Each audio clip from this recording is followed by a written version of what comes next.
If you wanted to see a polar bear, one of the best places in the world to come is Churchill.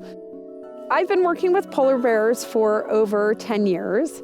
My past work was working broad-based conservation and environmental education. Through that work, I was trying to connect people to the natural world, have them care about the environment, and of course now my focus is getting people to fall in love with the Arctic. My eyes are opened every experience that I have, whether it's in Churchill or other places in which we're working.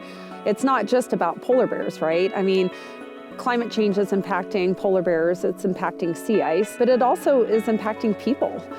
People of the North have also relied on the sea ice to make a living. And so the same thing that's happening to polar bears is also happening to the people of the North.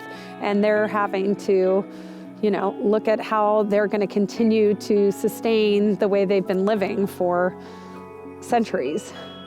When you look at changes across the Arctic, there's a lot of variability. But I think when you look at the long-term projections and the things that I've seen over the course of 10 years, of course, you've seen, some drastic changes.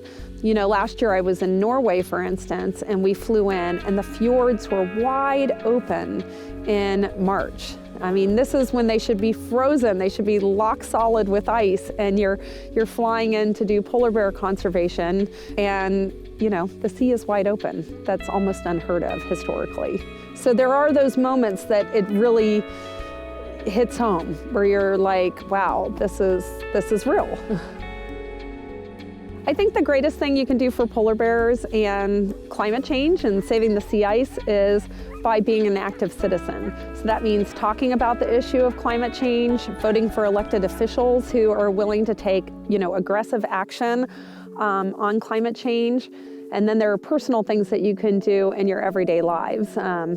Transportation is the biggest contributor to greenhouse gas emissions. So carpooling, using mass transit, using a more economically fuel-efficient vehicle, bike commuting, all of those things, not idling your car. But one of my favorite stories was we had a school that looked at their school bus route, and they petitioned the school to lessen the number of school buses used, and they were able to reduce the bus system by 2 entire buses by making the routes more efficient.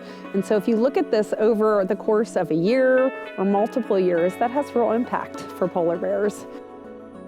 I do believe that we're better off being hopeful than being full of despair, and we are definitely hopeful about the future for polar bears and the Arctic. That being said, we really need to get to work, and we need to do that collectively. This is a conservation issue that is not caused by, the people of the Arctic. They are, in some ways, the victims of a global conservation challenge. I do believe that we can do it, but I do, it's not going to be done by a few. It's going to be done by the masses, and we really need to work together in order to achieve that.